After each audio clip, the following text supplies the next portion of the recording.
Hello વિદ્યાર્થી મિત્રો, કેમ છો? મજામાં? Deveshwar international public school online શિક્ષણમાં હું ભારત પરીક્ષા આપ સૌનું હાર્દિક સ્વાગત કરું છું. તો વિદ્યાર્થી મિત્રો, આપણે ગયા વિડીયોમાં જોયું હતું કે કૃત્રિમ અને કુદરતી ખાતર એટલે કે શું. તો હવે આપણે કૃત્રિમ અને કુદરતી ખાતર વચ્ચેનો તફાવત જોઈશું. તો કૃત્રિમ ખાતર એ એક માનવ નિર્મિત અકાર્બનિક ક્ષાર છે. આપણે સૌએ ચર્ચા કરી હતી કે કૃત્રિમ ખાતર એ મનુષ્ય દ્વારા બનાવવામાં આવે છે વિવિધ રસાયણોનો ઉપયોગ કરીને. હવે આ રસાયણોમાં કાર્બન નામનું રસાયણ હોતું નથી. આ માટે થઈને તે અકાર્બનિક ક્ષાર છે. આ ઉપરાંત કાર્બનિક પદાર્થો શેમાં જોવા મળે છે? તો આપણે જોયું હતું તેમ કે કૃત્રિમ ખાતર બનાવવા માટેના વનસ્પતિ અને પ્રાણીઓના અવશેષોમાં કાર્બનિક પદાર્થો જોવા મળતા હતા. એટલે કે તે આપણે કુદરતી ખાતરને શું કીધું હતું? કાર્બનિક પદાર્થ. તો અહીંયા વનસ્પતિ અને પ્રાણીઓના અવશેષોનો ઉપયોગ થતો નથી. આ ઉપરાંત જે રસાયણો વાપરવામાં આવે છે કૃત્રિમ ખાતર બનાવવા, તેમાં પણ કાર્બન હોતો નથી, એટલે કે કાર્બનિક પદાર્થ હોતો નથી. આ માટે થઈને કૃત્રિમ ખાતર એ અકાર્બનિક ક્ષાર છે. હવે કુદરતી ખાતર એક પ્રાકૃતિક પદાર્થ છે જે છાણ તેમજ વનસ્પતિના અવશેષોના વિઘટનથી પ્રાપ્ત થાય છે. આપણે અગાઉ જોયું હતું તેમ કે કુદરતી ખાતર એ વનસ્પતિ અને પ્રાણીઓના અવશેષોનું સૂક્ષ્મજીવો જે જમીનમાં આવેલા હોય છે તેના દ્વારા વિઘટન થાય છે અને બને છે. તો આ સંપૂર્ણ કુદરતી પ્રક્રિયા છે, કુદરતી રીતે બને છે. આ માટે થઈને કુદરતી ખાતર એક પ્રાકૃતિક પદાર્થ છે. કૃત્રિમ ખાતરનું નિર્માણ કારખાનામાં થાય છે. આપણે જોયું હતું તેમ કે કૃત્રિમ ખાતર કારખાનામાં મનુષ્યો દ્વારા બનાવવામાં આવે છે અને કુદરતી ખાતર ખેતરમાં બનાવવામાં આવે છે. કૃત્રિમ ખાતરથી જમીનને સેન્દ્રિય પદાર્થો પ્રાપ્ત થતા નથી. તો સૌથી પહેલાં આપણે જોઈએ તો સેન્દ્રિય પદાર્થ. સેન્દ્રિય પદાર્થ એટલે કે સૂક્ષ્મજીવો દ્વારા વનસ્પતિ અને પ્રાણીઓના વિઘટન થઈને જે પદાર્થ પ્રાપ્ત થાય છે જમીનને, એને સેન્દ્રિય પદાર્થ કહેવામાં આવે છે. એટલે કે વિઘટનની પ્રક્રિયાને અંતે જે નિપજ કે જે પેદાશ મળે છે તેને સેન્દ્રિય પદાર્થ કહેવામાં આવે છે. તો કૃત્રિમ ખાતરમાં કંઈ આવી વિઘટનની પ્રક્રિયા થતી નથી, એટલે કે જમીનને સેન્દ્રિય ખાતર પ્રાપ્ત થતા નથી. જ્યારે કુદરતી ખાતરમાં જમીનને ભરપૂર માત્રામાં સેન્દ્રિય પદાર્થો, સળતા કાર્બનિક પદાર્થો પ્રાપ્ત થાય છે. એટલે કે વિઘટનની પ્રક્રિયાને અંતે જે પદાર્થ પ્રાપ્ત થાય છે સેન્દ્રિય પદાર્થો, તે કુદરતી ખાતરમાં જમીનને ભરપૂર માત્રામાં મળે છે. કૃત્રિમ ખાતરમાં વનસ્પતિ માટે જરૂરી પોષક દ્રવ્યો જેવા કે નાઇટ્રોજન, ફોસ્ફરસ અને પોટેશિયમ ભરપૂર માત્રામાં હોય છે અને કુદરતી ખાતરમાં વનસ્પતિ માટે જરૂરી પોષક દ્રવ્યો તુલનાત્મક રીતે ઓછી માત્રામાં હોય છે.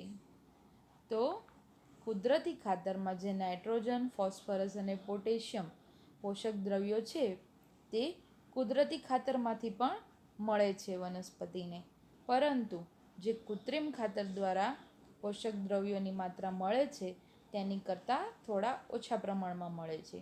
તો આ થયો આપણું કુદરતી અને કૃત્રિમ ખાતરનો તફાવત. હવે આપણે જોઈશું કુદરતી ખાતરના ફાયદા.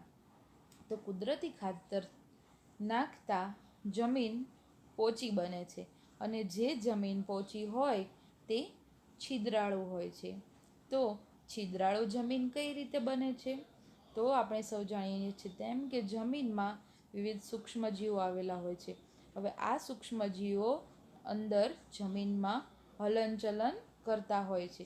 તો આ હલનચલન થવાને કારણે જમીન છિદ્રાળુ બને છે, પોચી બને છે. હવે આ છિદ્રાળુ જમીનમાં વરસાદ પડતા છિદ્રો દ્વારા વરસાદ જમીનમાં ઉતરે છે, એટલે કે જમીનની જલધારણ ક્ષમતામાં વધારો થાય છે. તો આ થયો તેનો પહેલો ફાયદો. હવે તેનો બીજો ફાયદો જોઈએ તો જમીન છિદ્રાળુ થાય છે, આપણે સમજ્યા તેમ, જેનાથી વાયુ વિનિમયમાં સરળતા પ્રાપ્ત થાય છે. વિદ્યાર્થી મિત્રો, આપણે સૌ જાણીએ છીએ કે સૂક્ષ્મજીવોને જીવન જીવવા માટે થઈને કે પૃથ્વી પર કોઈ પણ સજીવને જીવન જીવવા માટે થઈને વાયુની જરૂર પડતી હોય છે, શ્વસનની પ્રક્રિયા કરવી પડતી હોય છે. તો સૂક્ષ્મજીવોને પણ શ્વસનની પ્રક્રિયાની જરૂર પડતી હોય છે. તો તેના શ્વસન માટેના વાયુ આ છિદ્રોમાંથી સરળતાથી અંદર આવી શકે છે. એટલે સૂક્ષ્મજીવો વાયુ સરળતાથી શ્વસન માટે લઈ શકે છે. ત્યારબાદ સૂક્ષ્મજીવો વિઘટનની પ્રક્રિયા દરમિયાન નાઇટ્રોજન તત્વો જમીનમાં ભેળવે છે. કેટલાક પોષક તત્વો જમીનમાં ભેળવે છે. તેની સાથે સાથે તે વાતાવરણમાં કાર્બન ડાયોક્સાઇડ મુક્ત કરે છે. તો આ કાર્બન ડાયોક્સાઇડ એ છિદ્ર સ્વરૂપે વાતાવરણમાં પાછો દાખલ થાય છે. તો આવી રીતે ઓક્સિજન તે લઈ શકે છે અને અન્ય વાયુઓ જેવા કે કાર્બન ડાયોક્સાઇડ એ વાતાવરણમાં પાછા મોકલી શકે છે. એટલે કે વાયુ વિનિમયમાં સરળતા પ્રાપ્ત થાય છે. વિનિમય એટલે કે વાયુનું અંદર દાખલ થવું અને વાયુનું અંદરથી બહાર દાખલ થવું. એટલે કે અંદર બહાર જે થવાની પ્રક્રિયાને વાયુ વિનિમય કહેવામાં આવે છે. હવે ફાયદાકારક સૂક્ષ્મજીવોમાં વધારો થાય છે. એટલે કે સૂક્ષ્મજીવોને સરળતાથી જીવન જીવવા પાણી મળી રહે છે, વાયુ મળી રહે છે, પોચી અને છિદ્રાળુ જમીનમાં, બરાબર. તો સરળતાથી તે તેનું જીવન જીવી શકે છે. હવે તેને સરળતાથી તમામ તત્વો પ્રાપ્ત થતાં, એટલે કે તેને જીવનના જરૂરી ઘટકો પ્રાપ્ત થતાં તે તેની સંખ્યામાં વૃદ્ધિ કરશે. એટલે કે સૂક્ષ્મજીવોની સંખ્યામાં વધારો થાય છે. તો ફાયદાકારક સૂક્ષ્મજીવોમાં વધારો થાય છે. હવે આપણે સૌ જાણીએ છીએ તેમ કે સૂક્ષ્મજીવો વિઘટનની પ્રક્રિયાથી વિવિધ પોષક તત્વો જમીનમાં દાખલ કરે છે. એટલે કે જમીન ફળદ્રુપ બનાવે છે. તો આવી રીતે જમીનના બંધારણમાં સુધારો કરે છે. તો આ થયા કુદરતી ખાતરના 4 ફાયદા. હવે આપણે જોઈશું કૃત્રિમ ખાતરના ગેરફાયદા.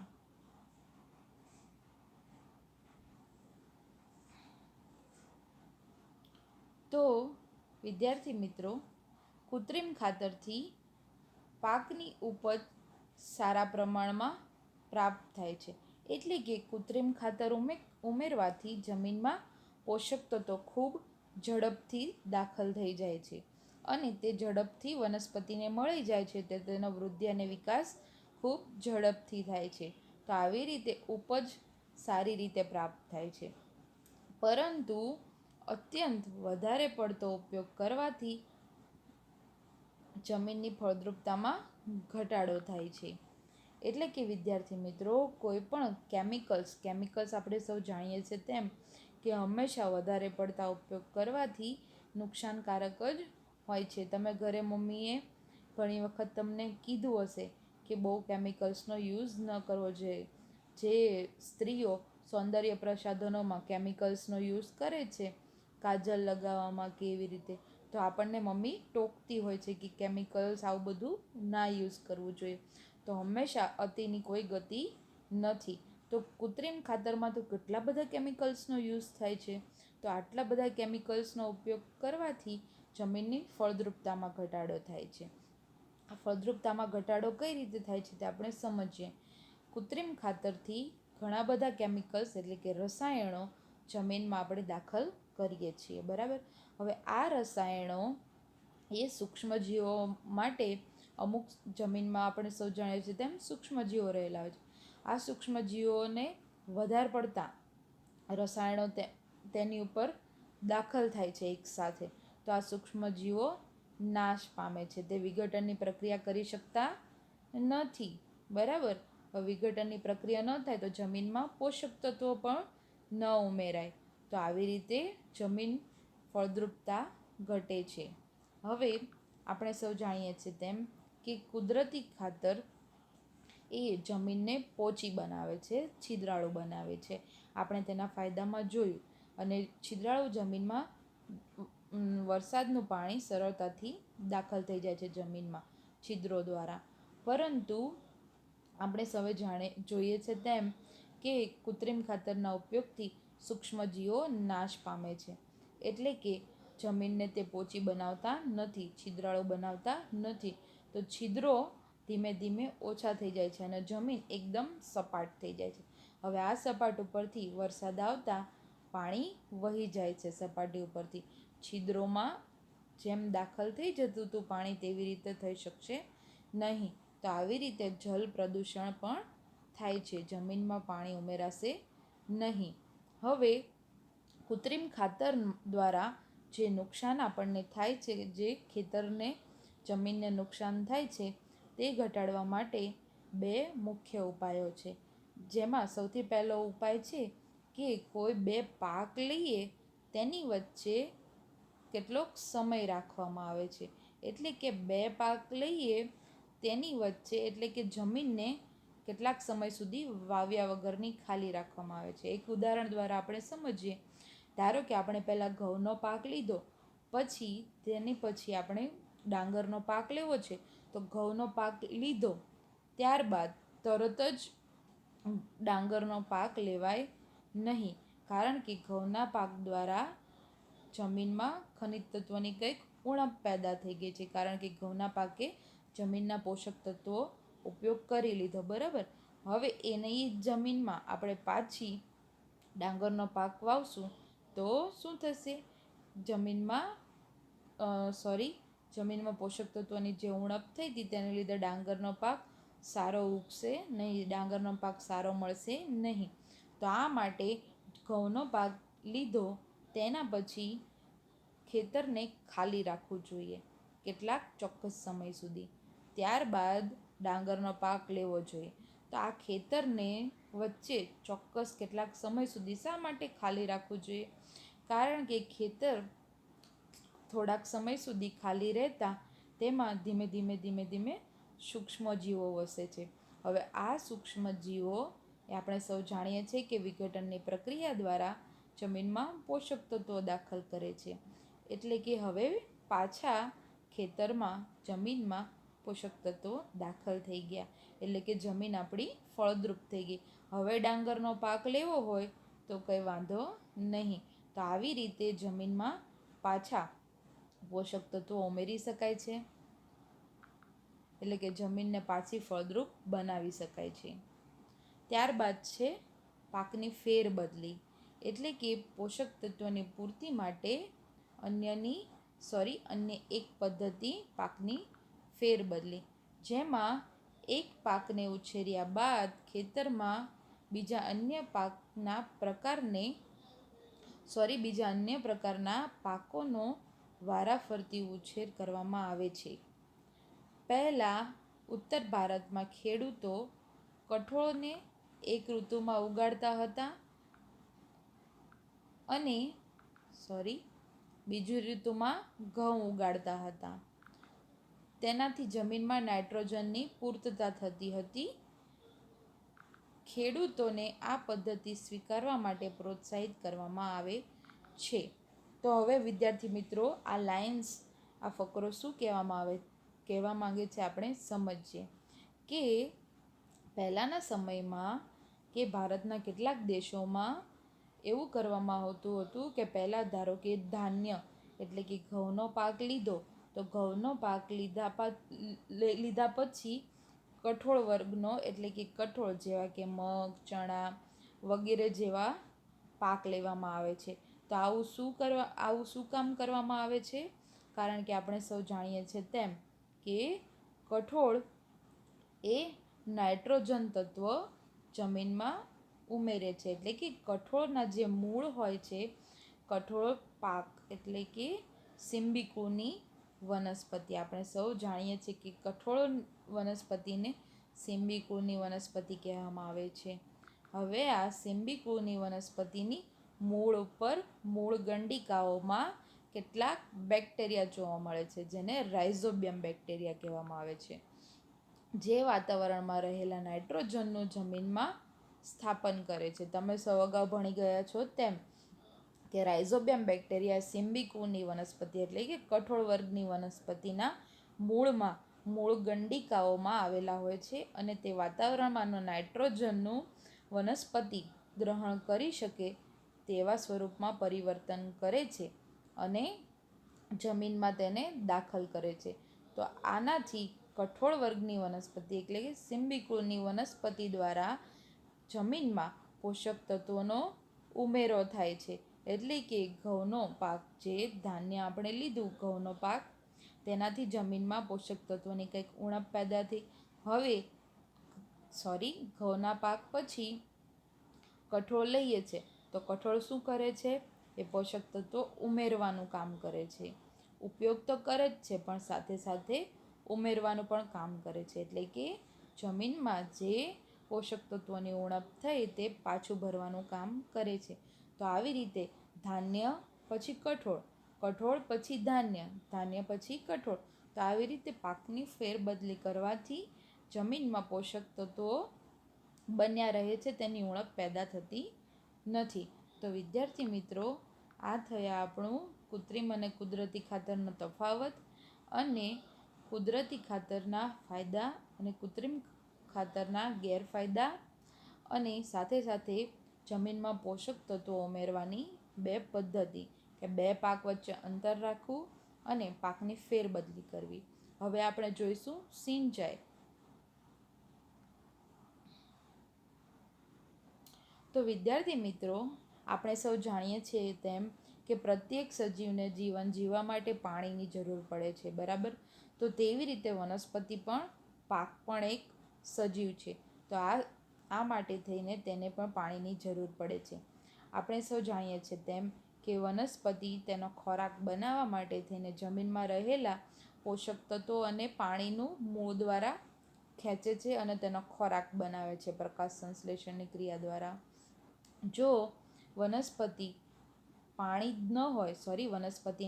જ ન મળે તો શું થાય? તે તેનો ખોરાક બનાવી શકશે નહીં અને તેમાંથી પોષણ મેળવી શકશે નહીં. તો પોષણ ન મળતા વનસ્પતિ કે પાકનું મૃત્યુ થાય છે, એટલે કે તેનો વૃદ્ધિ અને વિકાસ થતું નથી. હવે જો વનસ્પતિને પાણી ન મળે તો તેને પોષણ નથી મળતું અને મૃત્યુ પામે છે. તો વનસ્પતિ જ ન હોય તો આપણે પણ આપણો ખોરાક લઈ શકીએ નહીં. તો આવી રીતે પાણી એ આપણા સૌ માટે ખૂબ જરૂરી છે. તો પાકનો સારો વિકાસ અને વૃદ્ધિ થાય તે માટે તેને પાણી ખૂબ જરૂરી છે. તો ખેડૂતો દ્વારા ચોક્કસ સમયના અંતરે ખેતરમાં પાકને પાણી પૂરું પાડવાની પ્રક્રિયાને સિંચાઈ કહેવામાં આવે છે. એટલે કે આપણે જે ખેતરમાં પાક લીધો તે પાકને થોડા સમયના અંતરે પાણી ખેડૂત દ્વારા આપવામાં આવે છે, તેને સિંચાઈ કહેવામાં આવે છે. હવે સિંચાઈનો સમય અને માત્રા દરેક પાક મુજબ, જમીન મુજબ અને ઋતુ મુજબ જુદા જુદા હોય છે. એ આપણે સમજીએ કે સિંચાઈનો એટલે કે પાણી આપવાનો સમય અને માત્રા દરેક પાક મુજબ જુદું જુદું હોય છે. તો આપણે સમજીએ કે પાક મુજબ કઈ રીતે જુદું જુદું હોય છે. તો આપણે સૌ જાણીએ છીએ તેમ કે ઘઉંનો પાક એ શિયાળાની ઋતુમાં લેવામાં આવે છે. હવે શિયાળાની ઋતુમાં તડકો ખૂબ ઓછો હોય છે. હવે તડકો ઓછો હોવાને લીધે પાકમાં બાષ્પોત્સર્જનની પ્રક્રિયા ઓછી થાય છે, એટલે કે વાતાવરણમાં પાણી ગુમાવવાની પ્રક્રિયા ઓછી થાય છે. એટલે કે તેને પાણીની જરૂર ઓછી પડે છે, કારણ કે તેમાં પાણી સંગ્રહાયેલું રહે છે. આ કારણે તેનું પાણીની જરૂર ઓછી પડે છે. તો આવી રીતે તેને સિંચાઈની માત્રા ઓછી જરૂર પડે છે. એટલે કે તેને લાંબા ગાળે પણ તમે સિંચાઈ કરો સમય, એટલે કે તેનો લાંબા ગાળે થોડા અંતરે નહીં પણ લાંબા ગાળે, ધારો કે એક મહિનાના અંતરે પણ સિંચાઈ કરવામાં આવે તો પણ તેને વાંધો આવતો નથી, અને ઓછું પાણી પણ આપવામાં આવે તો પણ તેને વાંધો આવતો નથી. આપણે સૌ જાણીએ છીએ તેમ કે સૂકી જમીન હોય તો તેને પાણીની જરૂર વધુ પડતી હોય છે. એટલે કે જમીન મુજબ આપણે જોયું તેમ કે જમીન મુજબ તો સૂકી જમીનને પાણીની જરૂર વધુ પડે છે.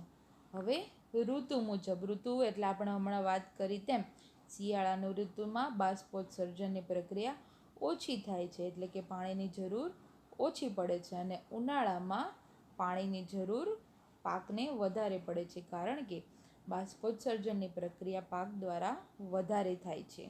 તો આવી રીતે સિંચાઈનો સમય અને માત્રા 3 ઘટકો ઉપર આધાર રાખે છે. સિંચાઈના સ્ત્રોત જોઈએ તો, એટલે કે પાણી ક્યાંથી ખેતી માટે મેળવવામાં આવે છે તે જોઈએ તો કૂવાઓ, બોર કૂવાઓ, તળાવો, સરોવરો, નદીઓ, બંધ અથવા ડેમ તેમજ નહેરોમાંથી સિંચાઈ માટે પાણી ખેતી માટે લેવામાં આવે છે. એટલે કે ખેડૂતો દ્વારા ખેતી માટે જે જરૂરી પાણી હોય છે તે આપણે સ્ત્રોતો જોયા તેમાંથી મેળવવામાં આવે છે. હવે ખેતરમાં જે પાક લીધો, આ પાક સુધી વિવિધ પદ્ધતિઓ દ્વારા પાણી પહોંચાડવામાં આવે છે. તો આ વિવિધ પદ્ધતિઓ કઈ કઈ છે તે આપણે જોઈએ. તો સિંચાઈ માટેની મુખ્ય 2 પદ્ધતિ છે. પરંપરાગત પદ્ધતિ એટલે કે પરંપરાગત રીતો, અને બીજું છે આધુનિક સિંચાઈ પદ્ધતિઓ. તો આ 2 પદ્ધતિઓ છે, પરંપરાગત રીતો અને આધુનિક પદ્ધતિ.